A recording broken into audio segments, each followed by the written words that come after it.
mencuri timun. Pagi yang cerah, matahari bersinar dengan indahnya. Pak Tani berkata, aku akan memeriksa kebun timunku ini. Barangkali besok sudah bisa dipanen. Tetapi sesampainya di kebun timun, Pak Tani kaget karena timunnya banyak yang rusak. Pak Tani berkata, aduh, siapa yang merusak kebun timunku ini? Mengapa harus dirusak? Kalau mau, bilang aja ke aku bukan petani yang pelit. Dengan hati muram, Pak Tani pulang ke rumah. Ia menduga hewan apakah yang suka mentimun. Pak Tani berkata, pasti ini kerjaannya kancil. Pak Tani mencari akal untuk menjebak kancil.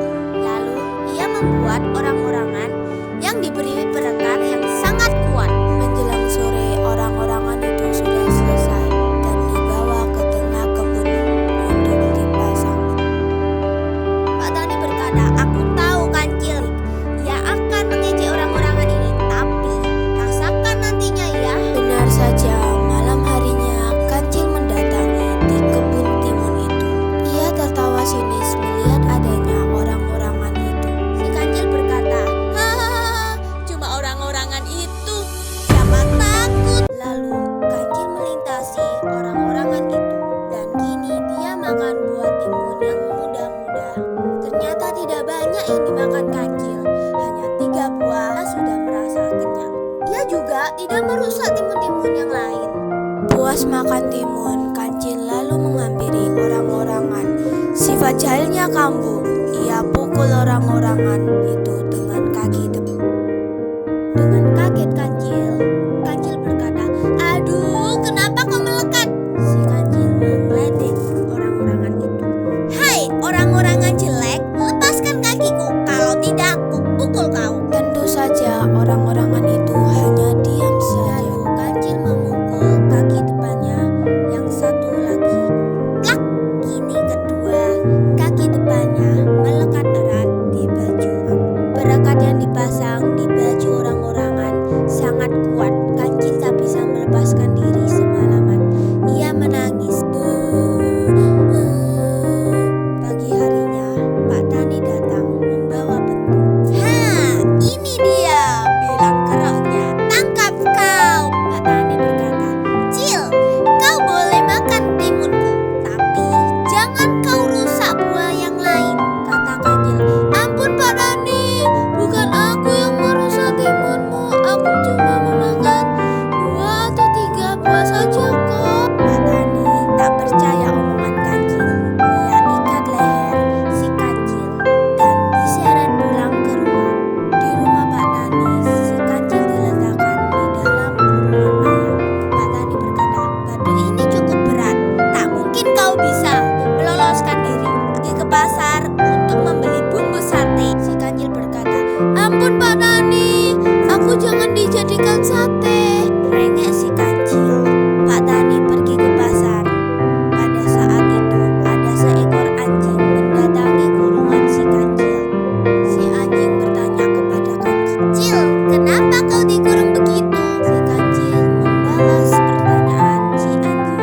Loh, apa kau tidak tahu, Jing? Si anjing menjawab lagi, katakan padaku, ada apa ini, Cil?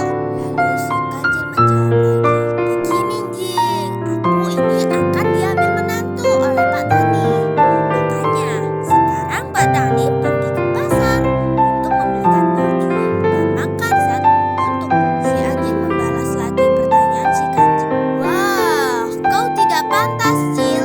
Tubuhmu kan kecil. Lebih baik aku saja yang menggantikanmu jadi menantu Pak Tani. Si kancil menjawab, kok enak ya? Sudah sana pergi, Jing. Anjing tiba-tiba menggereng marah. Si anjing berkata, Cil, kalau kau tak mau kugantikan, batu di atas kurungan akan kudorong dan lehermu akan kugigit sampai putus. Si kancil membalas pertanyaan si anjing. Wah, jangan begitu dong. Si anjing berkata, mau apa tidak? Si kancil berkata, baik. Terpaksa aku turuti kemauanmu. Anjing mendorong batu hingga jatuh kurungan dibuka. Kancil keluar sedangkan anjing masuk ke dalam kurungan. Selamat jadi menantu Pak Tani, Tuan. bukan anjing, kata kancil sembari berlari kencang. Sesaat kemudian Pak Tani datang. Ia kaget bukan kepalang melihat kancil yang berada di kurungan berubah menjadi anjing. Hormat pada calon mertua, kata si anjing. Kancil memberikan haknya sebagai calon menantu Pak Tani kepada saya si anjing yang gagah perkasa. Terus mana si kancil? Tanya Pak Tani. Sudah pergi ke hutan Pak Tani, kata si anjing. Kamu mau menjadi, kata Pak Tani. Oh, benar Pak Tani, jawab anjing dengan gembira. Sekarang keluarlah dari kurungan, lalu duduklah yang manis dan pejamkan matamu. Aku akan memanggil putriku di dalam rumah. Anjing menunggu dengan hati yang berdebar. Pak Tani muncul kembali, tapi bukan dengan putrinya, melainkan dengan bentuk. Nih, hadiah untukmu, Pak Tani sembari memukul kepala dan punggung si anjing. Tung, tung, tung, plak, plak. Si anjing berkata, ampun Pak Tani, ampun. Anjing menjerit dan melarikan diri sambil membawa dendam karena merasa ditipu.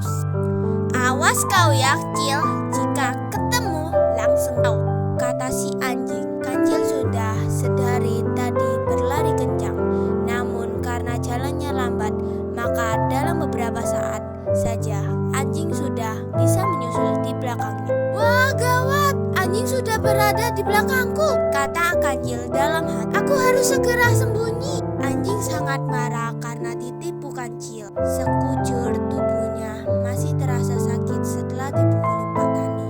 Anjing berlari kencang mengejek. Hai Kancil kurang ajar, tunggu aku, ku gigit kakimu, kata anjing.